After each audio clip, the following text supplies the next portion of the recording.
আজকের recipe macaroni pasta. একবার এইভাবে পাস্তা বানিয়ে দেখবেন, জাস্ট অসাধারণ।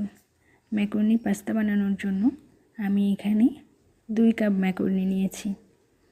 এখন একটি পাত্রে ম্যাকারনি দিয়ে পরিমাণ মতো জল দিয়ে সামান্য লবণ ও তেল দিয়ে ম্যাকারনি সেদ্ধ করে নিতে হবে।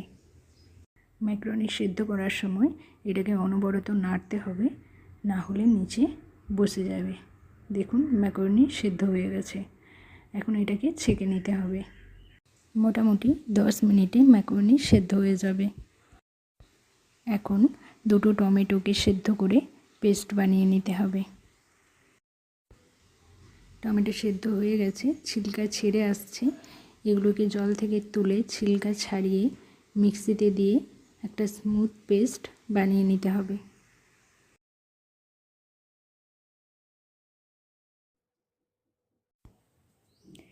এখন একটি কড়াইতে 2 চামচ তেল গরম করে তাতে পছন্দের সবজিগুলো একে একে ভেজে নিতে হবে।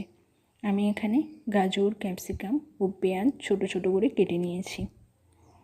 গরম তেলে এগুলোকে একে একে ভেজে তুলে রাখবো।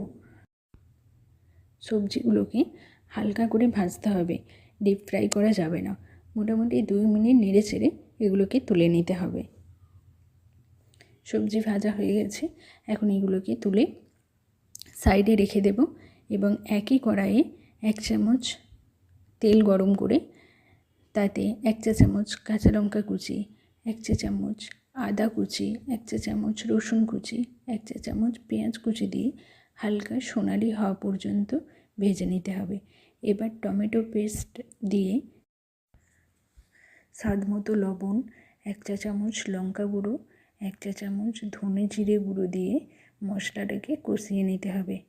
যখন মশলা থেকে তেল ছাড়তে শুরু করবে, দিয়ে দিতে হবে ভেজে রাখা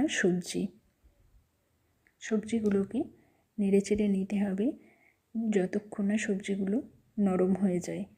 ভাজা হয়ে গেলে সেদ্ধ করা ম্যাকারনি দিয়ে ভালোভাবে নেড়ে চেড়ে সবজির সঙ্গে মিশিয়ে নিতে হবে।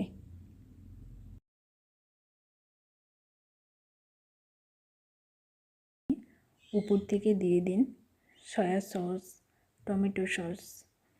উপর থেকে 1 চা চামচ চিনি দিয়ে 5-7 মিনিট মাঝারি আঁচে রান্না করে নিলেই তৈরি হয়ে যাবে টক ঝাল মিষ্টি স্বাদের ম্যাকারনি পাস্তা। এখন পালা পরিবেশনের।